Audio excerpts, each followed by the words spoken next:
Welcome to Talk South Asian to Me. My name is Michelle. And my name is Anusha. Tune in every Thursday at 5 p.m. Central and hear us react to each other's stories about mental health and growing up in different South Asian households. And remember, this podcast is not therapy. Engage with what feels entertaining and resonates with you, and leave what doesn't. So, without further ado, let's start with our topic reveal. Drum roll, please. It is letter C, and our topic is child rearing.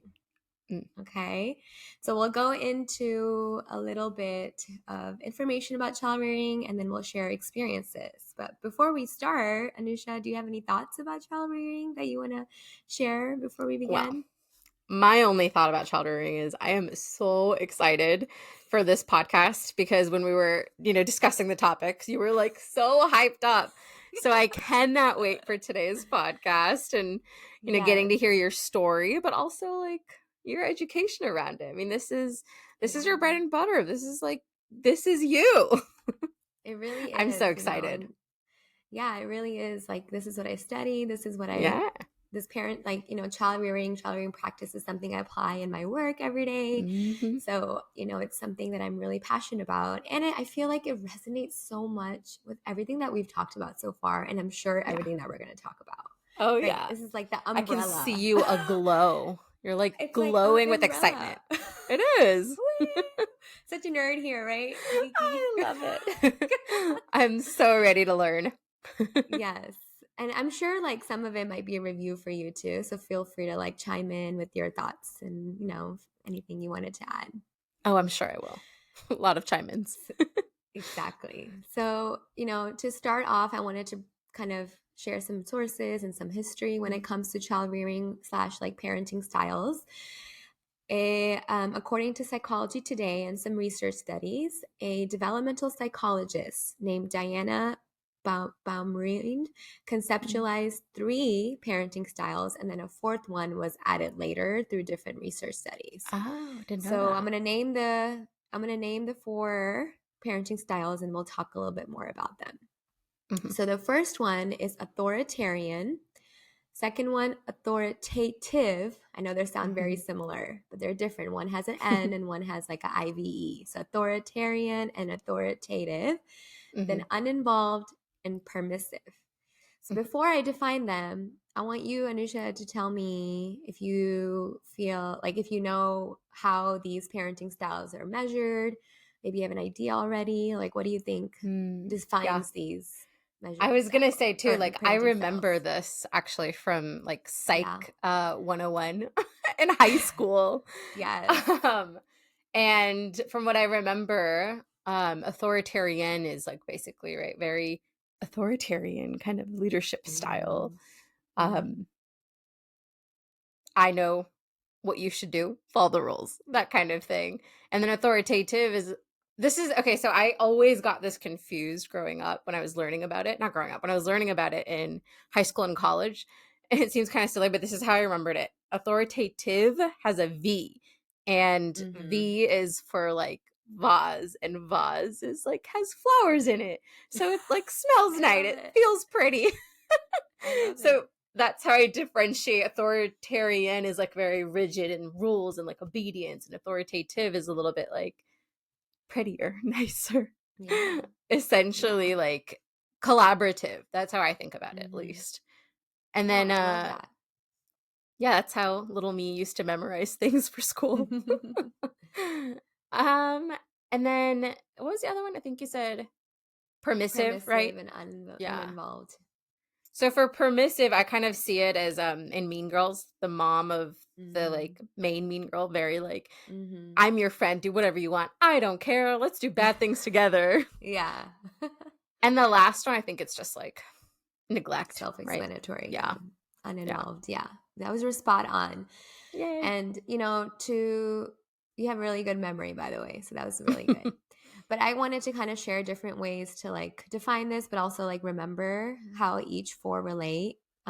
So what was used to measure these parenting styles is like what you said, right? Rules, structure, but also how much support a parent or caregiver provided their child. So it was like 2 measures. Mhm. Supportiveness or responsiveness or sensitivity, that's like one measure, like the support. And Mhm. then the other measure was structure.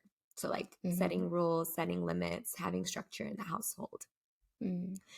And, it's really important, again, like we've talked about in previous topic, like it's not rigid. These parenting styles is very fluid. Households can have a mixture. One parent could have one, another parent could have a different one. Like it's Yeah. very fluid and it can change over time too. Like it's not like super, rigid and fixed in one way. Mhm. But again, right, it's a label. It helps us understand child rearing practices and Mhm. parenting styles and how it can relate to future relationships and mental health. So it's really important to Yeah. understand the background of parenting styles and child rearing practices to really understand how it has affected you or how it Mhm. relates to your own mental health. So it's really important to like Kind learn of this. remember, like, it reminds me of when we did attachments and we talked a lot about like this is a label, it can help you understand, it Yeah. can help you identify, but it doesn't Yes. have to be fixed. That's kind of what it feels Exactly. like. Yeah. Exactly. And I feel like this is probably going to be an overarching theme, right? Like we have to be Mm. graceful with ourselves that this learning these things isn't just textbook, right? When it comes to real Yeah. life experiences. Like, yes, let's learn the education piece of textbook information, but when we apply it in our own lives, it's very, very fluid. Right. Right. Exactly. So I'm going to be a little bit more nerdy to you and a little I more can't wait. geeky. And we're going to think Yes. of that math four-quadrant graph. Okay, I want you to imagine that. We have Okay. four quadrants. We have a Uh-huh. y-axis, which goes up and down, an x-axis that goes from left to right.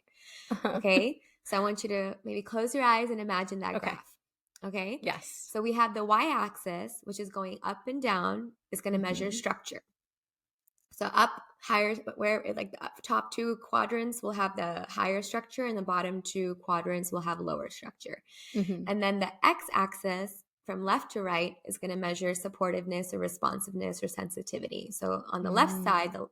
the left side quadrants are going to have the low support, and then the right side Mm. quadrants are going to have the high support.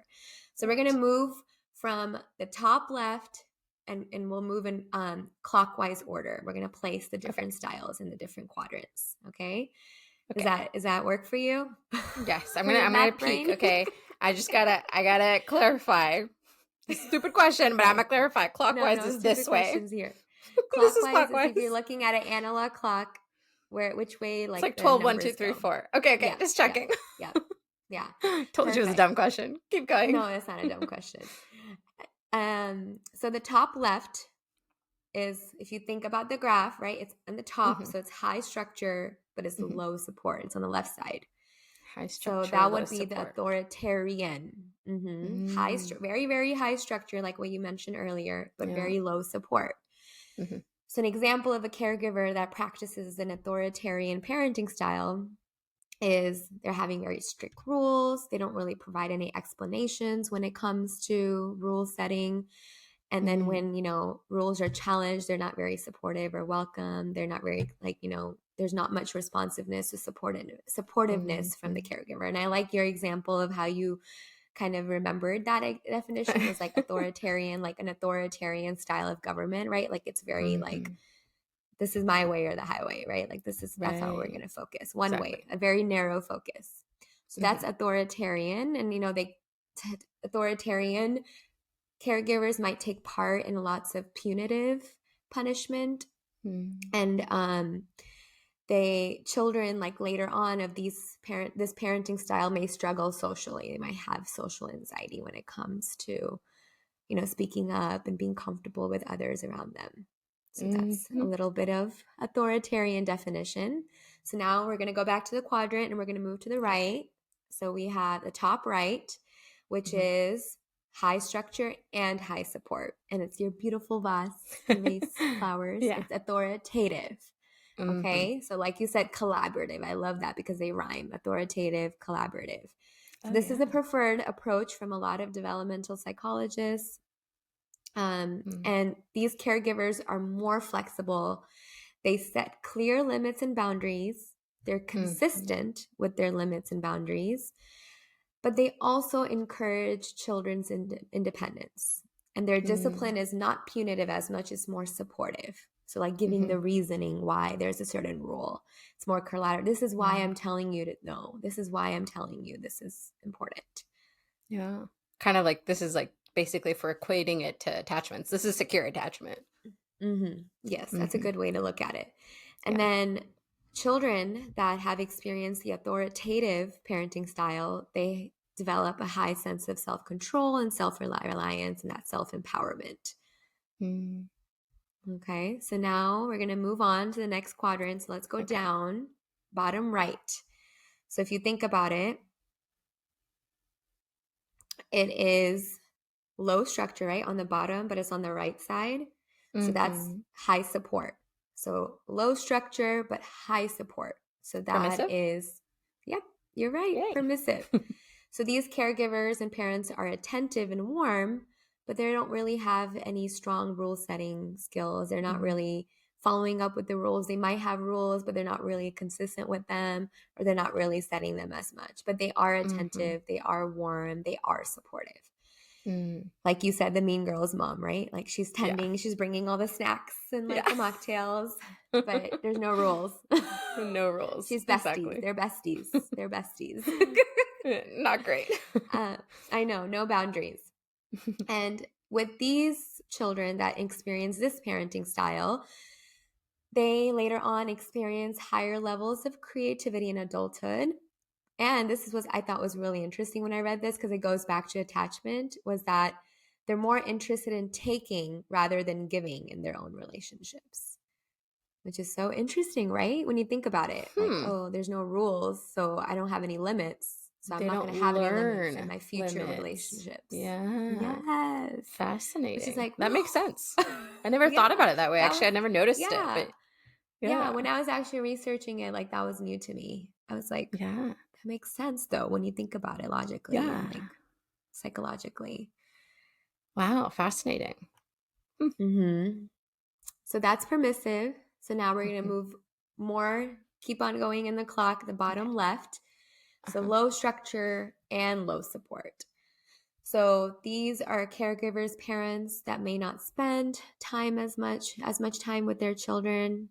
There's not many rules or not any structure that children can look to and have that expectations.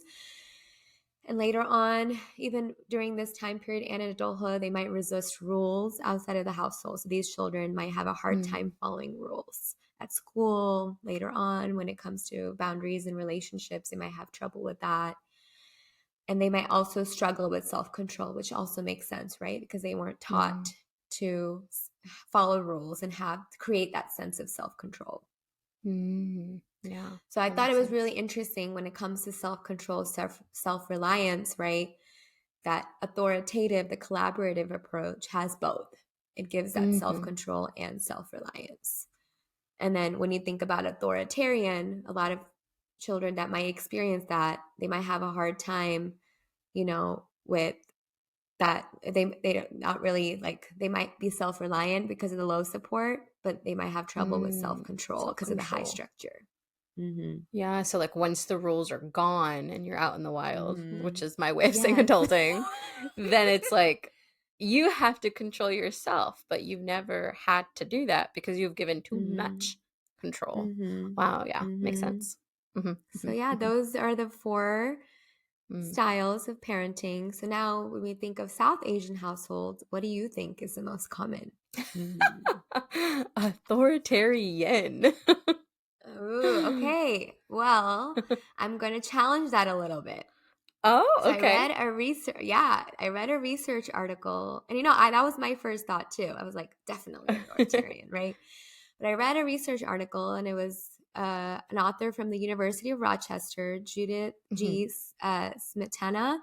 And this author recently published this article in 2017, so it's pretty current, on parenting styles. And she kind of explored the current parenting style trends globally, which I thought was very relevant to what we're talking about today. And she found that, parenting styles have many variations that depend on culture, religion, values, beliefs, which is that makes sense. And then non-Western cultures and low SES families have more authoritarian styles of parenting. So you were right on that. Hmm.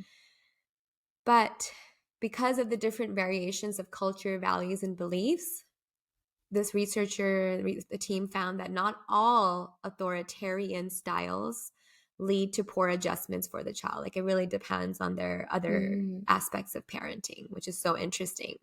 So she Hmm. described a study of parents in the Middle East, and what do you think the most parent type of parenting that was found in the Middle Eastern families? Well, now I don't know. I was still gonna guess authoritarian. Yeah, it was authoritative, which is so interesting, right? Really? So there was a lot of high structure, lots of high Mm. support. So Wow. I Love think that. this research study really sheds light again to that fluidity of the Mm. parenting styles, and how it's not Yeah. just like the parenting styles that could be like fluid, but it could be its intersectionality, like it could related to culture, values, beliefs, Mm. community. I'm sure like all of those things play a role. Hmm. That's so So, interesting. and The thought I had was, and this is me getting very like research methods, yeah. but I'm wondering, and I'd love to actually see this article too, because that's so fascinating. Like I Yeah. had no idea. I mean, of course there are unicorns out there and like wonderful people who have figured out a way to be authoritative and like all of Mhm. that. But like I'm surprised that that's kind of a norm, that's at Mhm. least from experience and like just like generalized experience based off of that experience. It seems like it would be authoritarian, but it's surprising it's authoritative. So I almost wonder like this research, what are its I forget the research terms now, but like Like methods. When I looked into it, yeah. like it's only Middle Eastern. It's only in that one Mhm. location. It was done in Mm. Jordan. So I don't Okay, think it's okay. representative, like and generalized to like the whole Yeah. South Asian household, like South Asian Mm. population. So I wouldn't Must be say that's something the there. most. I would like Yeah. it's like I challenged your guess by saying it's different. It could be different in Yeah. every household. Like, Yeah. and I'm sure like might see authoritarian more often, like just based on our Mm. experience with community, Mm. friends, relatives. Yeah. But like again, it depends on different like factors. So I Yeah. wouldn't say that Yeah. study generalizes like the whole population, because I Right, don't right. think there's a way to do that. But it's to say that authoritative is still possible in South Asian Mhm. households. Yeah, I love that. It's like a little hope, Yeah. a ray of hope. Yes, exactly. We are capable of this. Yes. And like speaking with like, of values that influence parenting styles, like Yeah. what do you think? What South Asian values do you think play a role when it comes to parenting Mm, in South Asian yeah. households? Well, value wise and general like cultural values, I think, um, that we seem to be perpetuating are this idea of like orderliness, control, Mm. obedience, um, quote unquote, being a good girl, good, boy, Yeah. good daughter, good son, that idea of, again, feeding into obedience and control. Mhm. um, Yeah. these are the values that at least stand out to me in particular from like what I've seen and experienced, and to take that further, I think that can also come out and play in terms of like, just this idea of my way or the highway. This is what I know. Mhm. I'm the parent. Yeah. I have knowledge you don't have. I have experience you have. Kind of like what we were talking about last time, Exactly. right? You're just not seen as an equal. You're Yes. not really respected as Exactly. an equal human person. You're kind of Mhm. less than. Not necessarily in like a mean way, but yeah, you are seen that way. Yeah, and It's not I really a value agree. though.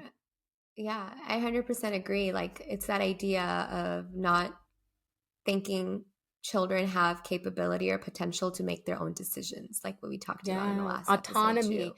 Right. No Autonomy. sense of Because that's what autonomy for authoritative kids. is. It's collaborative. That Mhm. means when you're collaborative with your children, you believe and you Mhm. share that belief of, like, oh, my child can make that decision For as well with yourself. me. Yeah. But instead, it's Yeah. more like, you're young, I'm older, I know better for you. Yeah. And I think like Mhm. that's something that, I've seen a lot too, like Yeah. growing up, is just like that very like, like you don't know this. And Yeah. to your point, it's so important because that's part of children's development is to develop that autonomy. It's Yeah. related to self-reliance. It's related to Mm-hmm. self-esteem. And Mm-hmm. it's when that's not provided, that autonomy, that support, and building that autonomy even as young as a preschool age, Mm. it's really hard when when a child gets older and they have to go out in the real world and make their own decisions, and they have a hard time Yeah. because Oh yeah. development theory also talks about that, right? Like you need to build autonomy to be able to have those skills in future relationships and making your own decisions and being self-reliant or having some confidence and self-esteem in yourself. Mm-hmm. And what we talked about too was like play, right? Was like a big one. Was like that's a lot of autonomy in children is built with choices. And when choices aren't Yeah. prioritized when it comes to playing, or playing not being prioritized in South Asian households, or do you want to do this or this, like giving those types of choices, giving that Yeah. autonomy, like then there's no place to build that independence and build that Yeah. self-reliance. Oh, absolutely. And that was something that um was something I'd never like heard of before, like seen before, but like in my training I had once worked with like little kiddos and little kiddos on the spectrum. But anyways, that's a kind of a tangent. Basically what I'd seen was in helping build their autonomy, we used to give them choices so that they also didn't like Mm-hmm. throw a tantrum, it's like cuz that's what they're craving. They're craving Mm-hmm. whatever need they're having in that moment, and Yeah. getting them to quote unquote cooperate looks like giving them that choice rather than shutting them down and being Mm-hmm. like, we're going right now. Instead, Mm-hmm. hey, do you want to put your shoes inside of the house, or do you want me to pick you up, carry you, and then you can put it in the car? Even Exactly. like It's tiny little powerful. silly examples are just so meaningful to them Mm-hmm. in building that Yeah. autonomy and sense of like, I did it. I can make this Mm-hmm. choice, freedom, all of those Yes. things. It's so important to do that. Like, even in my work every day, like I work in the hospital with kids that do not want to be at the hospital. They don't want to be Yeah. poked and prodded. But Yeah. like giving the choices, like what color band-aid do you want? Or, do you want Yeah. to play on the iPad with me? Or do you want to like play a game, I Spy, right? Like Yeah. giving those types of choices where they do have Yeah. control is so important. And another thing like that really resonates with me is like my part of my job is like teaching and education, which is another like a way collaborative approach, right? I'm encouraging Yeah. the parents to make sure they continue being honest with their child, like, oh, it's time for the doctor today, we're going to do this and this and Mhm. this. Or like my job is giving them developmentally appropriate language and teaching them why they have to come to the hospital, what's going on in their body, in Mm. ways that the kids can Yeah. understand. And again, it goes back to that collaborative approach, like, yes, you don't like this, you don't want to do this, but this is why you have to do this. And then here Mhm. are the choices you do have. Yeah. So yeah, it's a big topic, you know. And I feel like it really does help us better understand why we struggled with what we did, once we were out in the Yeah. wild, like you say. Yeah. I don't know why. It just feels right to me. I know, I think of it the same way. I 100% agree. So I'll go into a little bit of my experience with, Mhm. my reflection on parenting styles, and then feel free to chime in. And then I can't wait to hear your part as well afterwards. Alrighty. So I really like the idea of parenting styles being fluid. And I think like that really Mm. resonated with my experience. Yeah. I was privileged enough to grow up in a household with both parents, and, they're educated, and I feel like they both had different parenting styles, and they kind of like like balanced each other in a little bit, in a way. Mm. And this is of course me trying to make the most out of it too, but you'll hear parts of me like reflecting on like, oh, not the not so fun parts. But Yeah.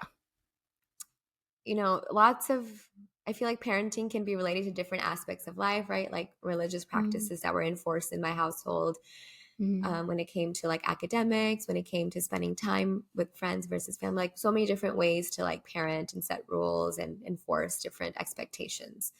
So something that really comes to mind when I was thinking about these parenting styles was like my religious discussions with my parents, especially my dad. Mm. Ever since I was a little girl, religion was a very open topic to discuss. And I Mm. felt like I was in a household where my parents were very involved in different religious education opportunities before I was born. So they were very knowledgeable, very open to discussion, which was really Mm. nice. And I remember sitting at the dinner table multiple times, multiple dinners with my family, and me asking so many questions, like even when I was in elementary, like, why this? Why that? All the whys. Like, why do we have to Mm. do this? Why do we have to do that? Like, Yeah. I'm challenging them and the practices, which was very natural because I was a kid and very curious and I didn't Yeah. understand like the reasoning behind different practices. And so I Mhm. remember my dad being very, very receptive to me asking a lot of questions. Like he was almost That's excited. And I wonderful. think it was because he Yeah. was excited about that topic too, but he was like, didn't get upset about me challenging, didn't like Yeah. say like, oh, stop that, and you just Mm. like have to do it. And he would give me I lots of love that. historical context, would give me lots of Yeah. examples and the why behind of things, how it relates to today's values and all of that. And of Mm. course, like my mom was present at that dinner table, but she was kind of like more of a supportive presence. And my dad kind of led those discussions with me. Mm. And so I feel like this kind of is a good example of parenting, right? Like they were very laid back. But when it comes to my dad, I felt like he was very laid back. Like he was on the very permissive side. I feel like there Sure. wasn't like, it was like good cop, bad cop. Like when it comes to like a child looking at their Mm. parents, like my dad was like the good cop. Like he was very laid Ah. back, didn't really Yeah. enforce any rules, kind of was just Mm. there for the fun parts. And then like when things went downhill, like he was just there to like mediate, like make things Oh, right, like, right, right. yeah, didn't really Kind of a like put referee. his foot down. Didn't have any Mm. consistent rules, didn't really Mm. provide much structure and rules, but there was somewhat of a warmth I felt like from him when it comes to different topics. And so that's why I say permissive. Like it wasn't like super Mhm. involved. I would say like in between, but like more leaning towards permissive. Uh-huh. And when it came to general rules, like in the household, my mom was more of the person who enforced them. She was very structured. And when I would try to challenge them, she would get very emotional. It was like emotional reactions, or didn't really like the Mm. fact that I was kind of challenging or asking a why. Like it was almost as if she was feeling like a personal attack and kind of would Mhm. just shut things down and wouldn't really explain, like wasn't collaborative, like like this is how Mhm. things are Mhm. and this is how you have to do it. Like even with some religious practices I would be challenging, or I would prioritize different things, and she would not like Mm. that and wouldn't really explain Right. like why it was important to prioritize that religious practice over the other. Like it was just like, no, you Mhm. need to do it. And like it was very upsetting for her to see me challenge different things and different rules. Yeah. And I didn't feel much warmth from her. And that's something like I think previous parenting styles that Mm. maybe my parents experienced play a role. And I think that's what she experienced Yeah. growing up, maybe too, was that she didn't experience that much warmth. She'd also dealt with a lot of trauma. And so Mm. for her, like it was an unknown factor, like showing that love and Yeah. affection directly was Yeah. her way, was like being nurturing, being providing, providing for me, cooking for me, making sure I'm safe and like under a roof. Mm. Like those were her ways of showing love. It wasn't like the Right. emotional side. Right. Yeah. And then I feel like, again, it was very well intentioned for her, right? And there was one instance that really stuck with me with my mom. Like, Mm. and again, it's something topic I'm passionate about. We're passionate about mental health. And, as I was growing up, going through college, studying mental health, and being part of my career, I remember like challenging my mom's mindset about mental health. There was like a specific situation where a family member was going through something really hard with the Mm. mental health illness. And I was kind of like, my mom was having a hard time conceptualizing it. And so I was explaining to her, like, no, like that's normal, or that's okay. Like that doesn't mean a bad thing. It's not on you. Like she was like taking their triggers and responses, that person's like very personally. And so I was trying to like use that Mm. moment to educate her. And Right. she took it very personally and kind of was like the same things that we've talked about, like, are you going to teach me? Like, are you going to teach Yeah. me like about what happened? Like, I know I'm better. older. Like, Yeah. I'm Mm. older and you're younger, Yeah. and like, I know better, like Mm. what you said. Yeah. And so would get frustrating. Like, I feel like I would get in heated discussions with her about Yeah. that. Like, we would really Yeah. clash because I was so passionate. I was like, no, that's Mm. not right. You have to look Yeah. at it this way. Um, Yeah. and it Well, was I'm sure it was because important to you too. Like I mean, whoever this person was, like, family member, right? So you both have, Mm, like, care for this person, right? So I'm mm-hmm. sure it was hard for you too because it was personal for you both. Yeah, and it was a concept that was new and Yeah. uncomfortable for her, right? Because she grew up Yeah. in a household that mental health was not even discussed or prioritized. Mhm. And so I get it, right? Like she didn't know what to do with that information and kind of really turned Mhm. it completely on like, you don't know better, I do. Yeah. But it was hard. Like, I was Yeah. like very frustrated because her Yeah. response was triggering the other, like the family member even more. And it was hard because I was trying to Mm. teach her, like, don't do that. Like, try to look at it Yeah. this way. And it was like Yeah. different. It was difficult for me to like cope with Mm. that her like Yeah. being so rigid in her beliefs. Mhm. Um, and it was just that mindset, right? Rules were meant to be followed and not questioned. But Mhm. now looking back, I mean, of course, with me doing therapy and learning more ways to communicate my like the way I educate or the way I share my beliefs has changed a little bit. So I think that helped. Mm. And I think my mom is slowly starting to accept the idea of therapy because I've been doing it really for a long time. My sister too. Mhm. So it's like a normal thing in the family. So she's like, oh, Yeah. okay, this is real. you know? But it took, again, lots of pushback, lots of time to like Yeah. heated arguments, heated discussions with my mom to really understand, Mhm. help her understand that this is a real thing. And also there was times where I felt like I had to give up too, and that was hard.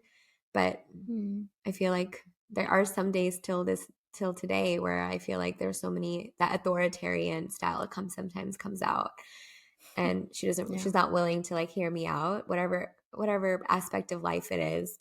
and Sure. and and again, I have to tell myself like I can't bear that burden and responsibility to change her. Like that's not my Right. I can't do Yeah. that for myself and for my mental health. So it took a lot of courage and work to like come into terms with that, and I'm still working on Yeah. it. Makes And sense. But also yeah, you can't change it, not just like for yourself, which is definitely yeah, so important. And I'm glad that you've come to that place. But also you can't change it because this is a whole other person.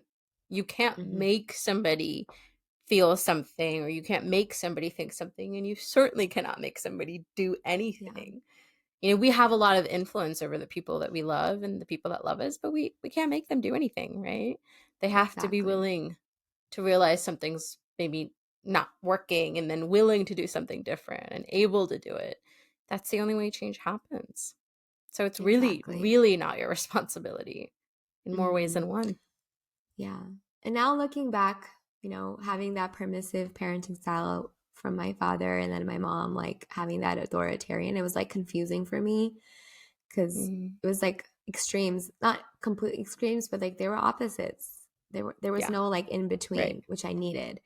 And in a way, like I Yeah. think it did balance out in a little bit. Like I feel like I got like a makeshift combination authoritative, but like Uh-huh. looking back, authoritarian, like I think that style of parenting that I received really led to my like self-criticism, self-esteem Mm, issues that I'm still yeah. struggling with, and just like self-doubt because Mhm. again, people pleaser, I want to continue following like pleasing Mm, my mom. I want to continue following the rules. I don't want her to get upset because there's no warmth coming from her. So it's either yeah.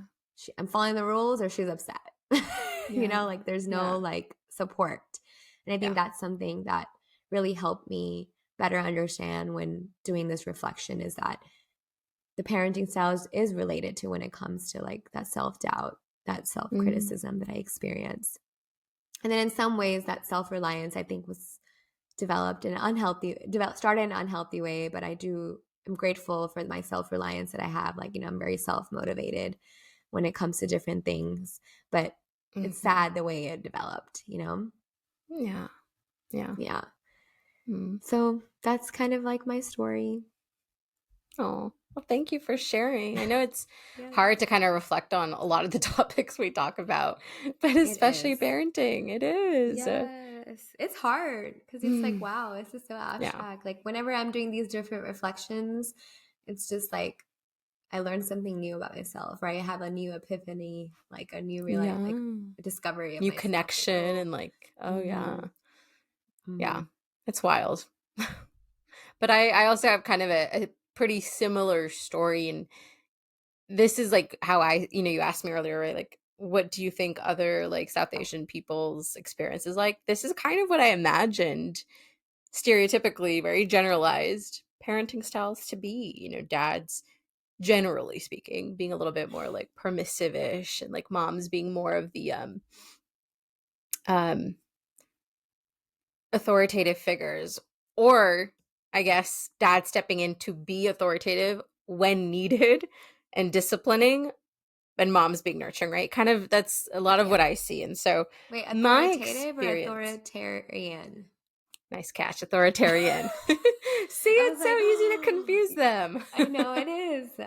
Yeah. So you're It, meaning like the split between the parents, the permissive and mhm. authoritarian. Yeah. Yeah, exactly. And my experience was kind of in between that, right? So like I had a dad who was a bit more permissive, kind of similar to yours. We would like just have a kind of a jovial thing. We didn't interact that much. Dad was always busy. It's not like we could connect over anything. I didn't like sports. Dad loved sports. We didn't have a lot of connection points, but it was Yeah. always like silly, funny, and like goofy time with dad. Mm-hmm. Um, Definitely a daddy's girl growing up. And the only times that dad really kind of stepped into like a really like big parenty role was either one, to mitigate the discipline I received from mom if it kind of started towing the line of like, okay, let's calm down now. Um, Towards mom in the beginning when I was really young, and then when I was more of a teenager and I kind of like quote unquote fought back or like had a lot of big emotions, and that triggered mom, like kind of mediating for both of us, like, okay, take a deep breath, stop crying, why are you crying? And like at mom, like calm down, being a mediator referee. Or sometimes, and this was really, really rare, but sometimes dad would step in and then he would be the one, not really disciplining, but like he would be the one to like be really mad or yell. And like when dad did it, that's when I knew like, okay, I crossed some line here. Whether Mm-hmm. that line is like technically a line that was okay or not okay or like good or bad, Yeah. something definitely has been crossed. Because it was Mm-hmm. rare, but when it did, it like I needed to stop. Yeah. um That makes but mom, on sense, the other right? hand, That mhm, makes sense. Like the one who's more permissive, like speaks up. You're like, oh, wait a minute, what did I do? gotta You know? listen. Yeah, Yeah. yeah. It's the same thing with like quiet people, right? When quiet people suddenly speak up, you're like, wait, what? Gotta Mm-hmm. listen. Mm-hmm. With mom, though, she's always tended to be more authoritarian. Now, as an adult, since I've been in therapy and we've kind of learned how to create a new dynamic, we've transitioned more into authoritative. That's good. Occasionally, we'll slip back here and there. But for the most part, growing up, she was pretty much an authoritarian. Technically, both my parents tended that way because that's what they knew. Parents know best, respect your elders, do as you're told, Mm-hmm. you know, be obedient, be a good girl. And I mean, like Mm-hmm. growing up, literally, like I equated, whether I realized it or not, now it's more of oh yeah moment, but I equated obedience and being a good girl to something that was very like admirable, because that is how I received Mm. love, affection, Yeah. praise, It was not just from my conditional. parents. Yeah. Well, Your love was conditional, like, oh, obedience. And then you would get extra love, maybe, or like more praise or yeah. more rewarded that I way. Yeah, that was a really weird one because for me, I feel like I was fortunate enough to know, I think deep down, maybe sometimes when I was in the field, I didn't know this, but I was fortunate enough to know that I had a very unconditional love, which is pretty Okay, rare. that's good. Um, but like, of course, in those moments, you don't really know that. Yeah. In those moments, you kind of do feel like it's very conditional. If I'm a good girl, Mm-hmm. mom is happy with me. She will praise me. She'll feel good about, you know, whatever. Mm-hmm. Um, but it wasn't just like my parents. I had a lot of like aunts and uncles, and even Mm-hmm. they would be like, "Oh, she's such a good girl. Anusha's just so sweet and she's so gentle, she's so understanding, aka she's very obedient. Like they didn't mean it like that. They meant it as compliments, but that's essentially what they were saying. They were saying, wow, she's so obedient. Can't get my kids to do anything. And now looking back on it, now that all my aunts and uncles have kids now, whenever they say like, oh, Anusha was so sweet, look at your, look at your niece, or look at, this cousin, look at the way they're acting. And I'm like, yeah, no, that's a good thing they're acting this way. Now I get to be like that person to like good advocate for them, because no one was that for me. Yeah, look at you breaking that cycle. So proud of you. Trying. But yeah, and another big part of like growing up in a very authoritative style home was my opinions were really never valued. I was, like I said last time, I was very much seen as, hey, you're a kid, your job is just to eat, sleep, play, study. That's it. You're not going to, any other life skills, unimportant. You'll learn them later. I wasn't allowed, it sounds silly, but I wasn't really allowed to cook. Because when I tried to help, I was slow. And mom was like, okay, no, I don't have time for this. Let's go. Granted, they were busy, different kind of lifestyle, more survival. But whether it was that or something else, I was not really allowed to have a lot of opinions, be seen, not heard kind of a thing. So one thing I knew really, really early on, and I remember thinking this to myself again and again and again in like middle school, I think, when I'm dating and I get like a boyfriend or a partner, I'm going to make sure they value my opinion. Like that was like kind of like a lifeline to me. And I think back on that and I was like, that's so sad. Like that was the thing that kind of got me through those days of no one values my opinion. It's just so sad to think about now, but you were saying. I wonder, like, if that's like a compensation, like you compensate, right? Like you didn't get that. Like your opinion and what you are like what you want didn't matter as much, and so now you're like, I need to look for someone who really cares about what I want and my opinion. So interesting. 100%. That was like my number one thing. It's like if they couldn't value my opinion, hear me out, and like really take it in consideration, and that was like a big no for me, because that is something I craved all the time and never got. And as far as like discipline kind of went, a lot of early years and also like in the transitional times, and I talk about this a lot, but like guilt and shame is like the bread and butter of discipline. Those are the weapons of use for South Asians typically, and other third world kids. Is it third world kids? I think so. What's the term, right? Developing. Yeah. And it's sad, to kind of see that emotional manipulation in play, especially now looking back on it. And like sometimes that still kind of comes up, and it's hard because like now I know how to have those boundaries. Now I know how to have that distance, and I know like, okay, you know what, this is bringing up guilt in me. That makes sense, but that's okay. I'm still going to do what I'm going to do. But it's so hard because it's so ingrained in there, this idea of making you responsible for someone's emotions, making you responsible. Like, if you do this, dad will be happy. You have to be more understanding. Dad's like XYZ. It's like that responsibility is on me for an adult's emotions. Like, that's wild. No yeah. And it's like that fear, like what you talked about, that shame and guilt of like, oh, like if I break any rule, even if it's accidentally or unintentionally, like I'm going to fear them being upset, or I just don't like what you said, feeling so responsible for their response, which is not okay. And that's such a huge responsibility for a child. Like no child should bear that burden. Too much. Yeah. Although, and mine was too, though. Mom was a pretty big, like, corporal punishment discipliner too. That's a lot of what she experienced. So basically, like, mom, that's what mom knew, right? She had a lot of experience receiving corporal punishment from her parents. So that's what she knew. That's what she did. And that was, I mean, quite up until almost way too recent. I want to say. Not like recent in years, but like when I was adultish, close to adultish. And that was a hard thing to break away from too. And like all the things, this like guilt, shame, corporal punishment, all the ways that this played out.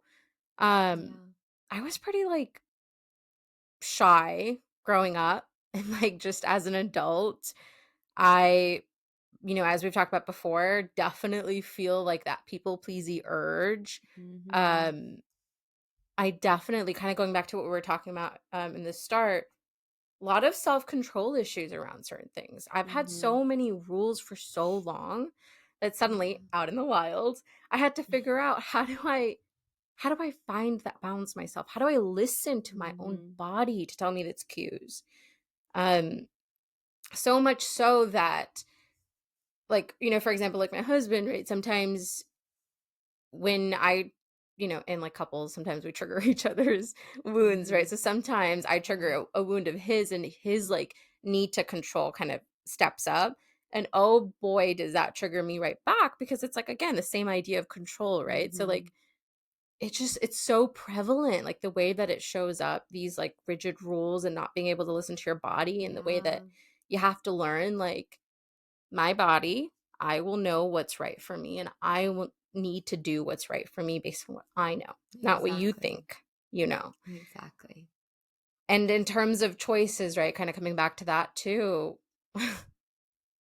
I have a hard time making choices. I still do. And it comes up in like stupid Yeah, me ways, too. like really stupid ways, when it comes up with things like, hey, where do you want to go eat? Or which place should we stay at when we go on this vacation? I'm like, I don't know. What do you think? Like this, just Yes. this, like, I don't want to Indecisiveness. choose. Yeah. Yes, I'm the same. And it's so strongly related to the authoritarian style of Hmm. parenting. Like choices were made for you because Yeah, that's like, that parent caregiver knew what was better for you, and then you making that decision exactly. yourself. Exactly. And it's so like silly, some of these examples, but it's so true though. Sometimes I really Yeah. do struggle with like, okay, make a decision though. And I'm like, I don't know. Can you just make it for me? But like, I'm I the clearly same. have a preference, Yes. just hard to And we're follow through human on it. beings. We should have a preference. We're I human know. Yeah. beings. We should have a preference. But again, it Exactly. goes back to that we weren't taught how to make choices for ourselves when it should have been taught. Yeah. Given the space to, and Mm-hmm. like learn from our own mistakes, even. Right. And again, Exactly. the intent, right? Hopefully, not always, not in all situations, but at least hopefully in some situations, the intent behind this like very controlly authoritarian Mm-hmm. parenting style is to help their kids grow up in a way that they know how to help them Mm-hmm. succeed in life. Does it come Exactly. out that way? No, poor execution sometimes, because it Yeah. it takes away these things, like freedom of choice, Mm-hmm. the Mm-hmm. autonomy of understanding yourself and making decisions for yourself, and knowing yourself to make um just like knowing things about yourself, just in Yeah. generally. Yeah. But Very valid.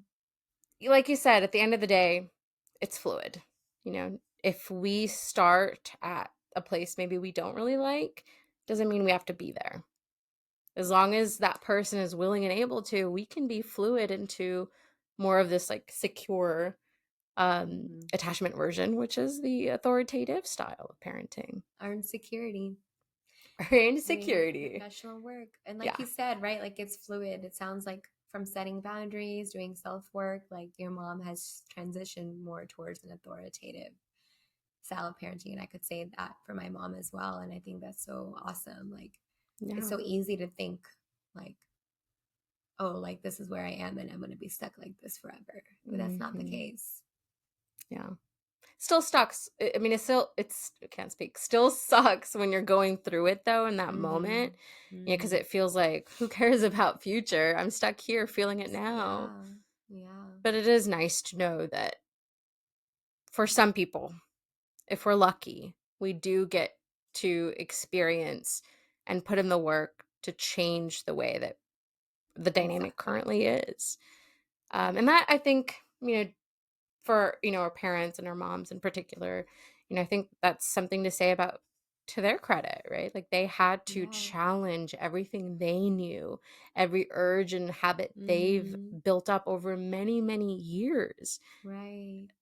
confront their traumas, their experiences, and be able to at least attempt, more often than not, a more authoritative Exactly. style. Right. Right. Yeah. So But yeah, true. that's kind of my story of what I've experienced Yeah. um growing up, and kind It's of how that's really impacted me now. yeah, Working on it. it's so fascinating to me how similar our experiences are, you Yeah. know, especially from like different cultural backgrounds and different religious backgrounds. It's so interesting. Yeah. But this is kind of how I also imagine a lot of Hmm. South Asian stories to be, just because like Yeah. it the values that we're talking about here, even the experience, it's a pretty collective one. It's a Yeah, I cultural one. agree. The values are very collective. I guess like for me, like I haven't really thought of it that way. And it was really interesting. Like it was really nice to hear it from your Yeah. point of view. And it kind of Yeah. normalizes like, oh, like I'm not alone in this Mhm. experience, which is nice. Yeah. Yeah, I always forget, sometimes being a therapist, I hear so many stories. I always forget the other person, my clients, they really only know their story. It's unlikely they know how normal, even if it's not quite healthy, how normal their experience is. I always Yeah. forget. Mm. Yep. This is why we're sharing our experiences. Exactly. Right. Exactly. So I think that kind of like wraps things up for today, right? Yeah, that wraps Yeah. it up. And then the last thing I'll say, as always, if our podcast resonated with you and you'd like to share your stories or ask any questions or make any comments, you guys Mhm. can reach out to us at our email, talksouthasiantome@gmail.com, or reach us on literally all of the socials with the handle at talksouthasiantome. Yes, we would love to hear from you. And we really appreciate you taking the time to be here and listen. Appreciate you all. Thank you. Alrighty then. Well, we'll catch you guys at our next podcast, which is D. Yeah. All right. Bye. Bye. Bye, Michelle. Bye, Anisha.